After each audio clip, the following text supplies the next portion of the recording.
Let me ask you something. If someone served you a meal and said, "Don't worry, I've already tasted it. It's delicious," would you take their word for it?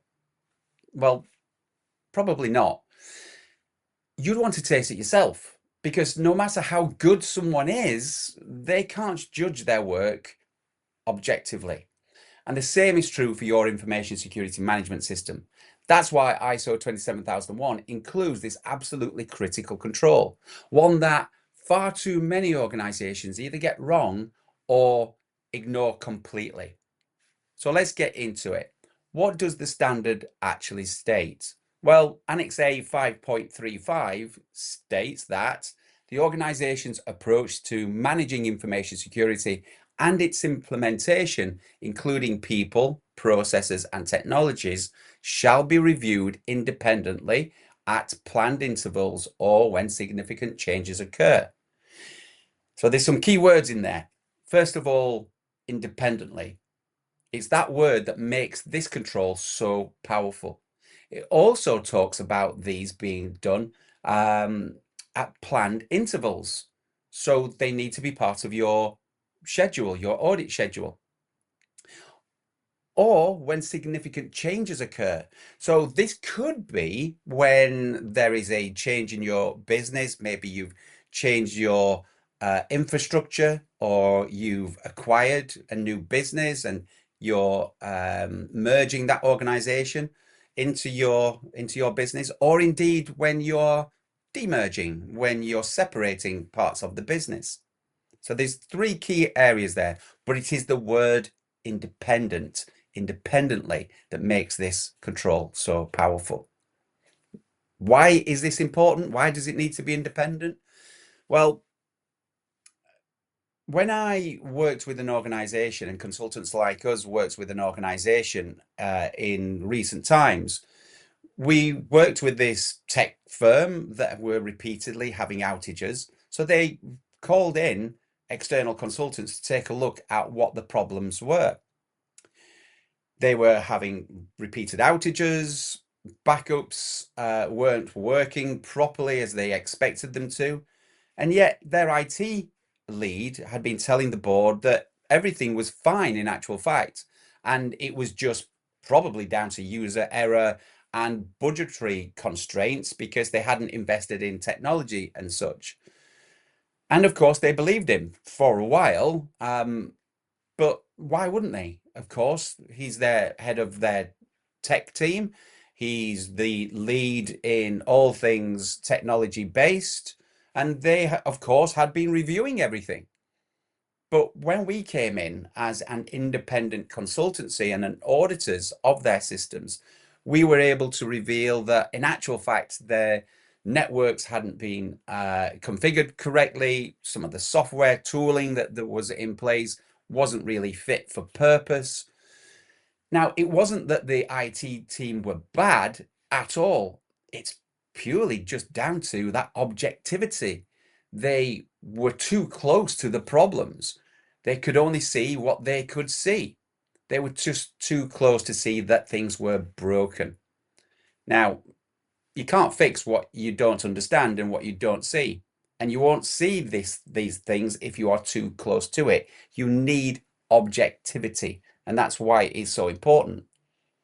Now, you might be thinking, but Gary, we're a small business. We don't have a big team. So how do we stay objective?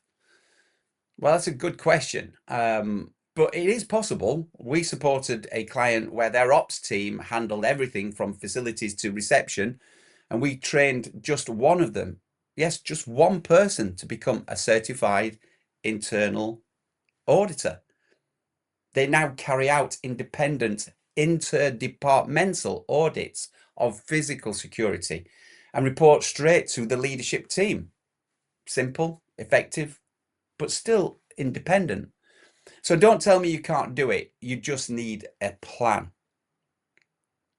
Now, to give another example, another client of ours had their ISO 27001 audit looming, and they thought they had nothing to show. We asked each department, what reviews do you already do?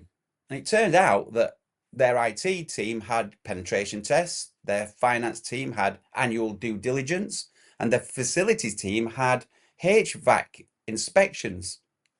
Boom, right there. All the evidence you could need. And it was independent.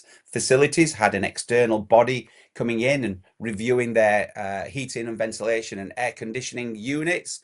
Their landlord was involved in looking at fire suppression equipment. Their finance teams had these brilliant external auditors coming along and doing the work that they needed. And of course, the IT team had these external validations with their pen tests.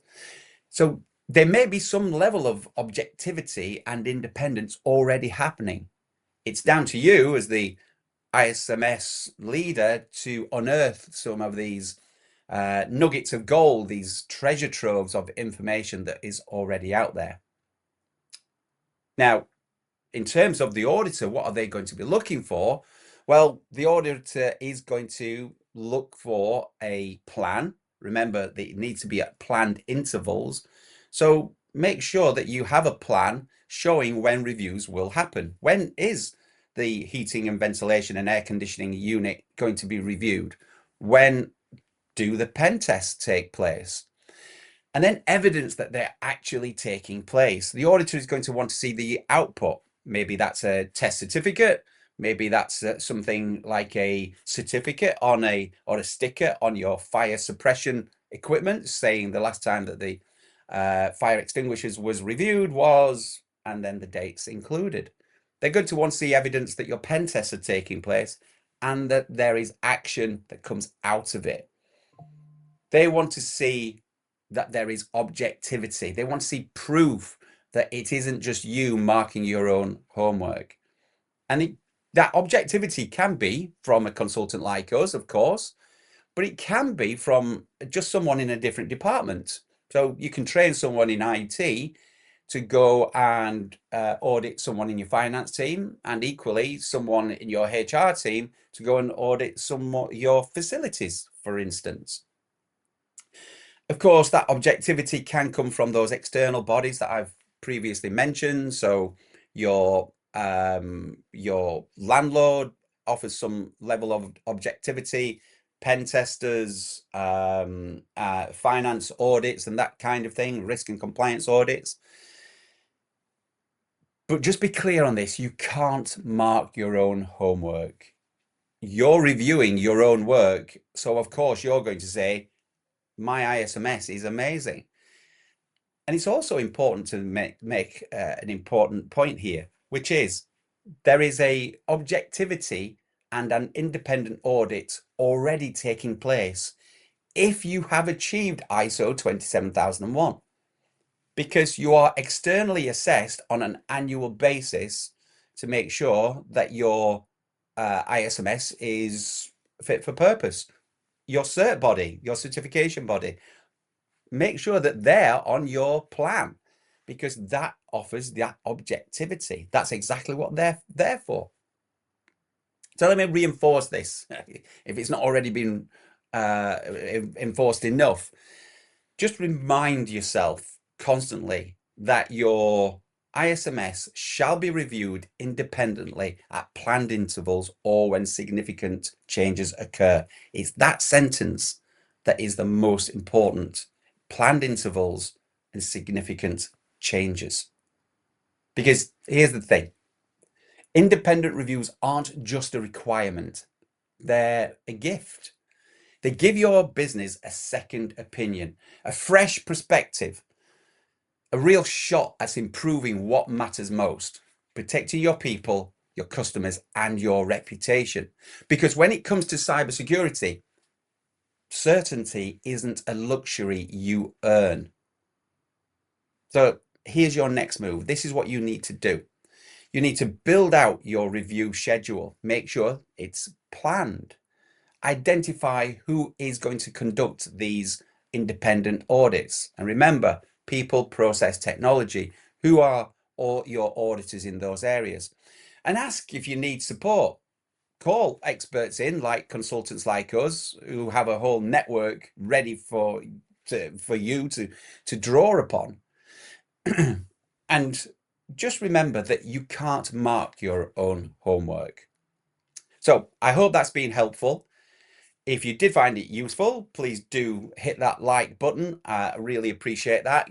Give us your comments and your thoughts and your biggest takeaway. And of course, remember to subscribe for more no nonsense ISO 27001 insights. Because as ever, I've been Gary from Consultants Like Us, and here we make security simple, human, and we provide compliance without complexity. And we help translate the technical into plain English. I hope that has been helpful for you, and I look forward to seeing you on the next video. Until then, remember, objectivity, be independent. Speak soon. Bye-bye.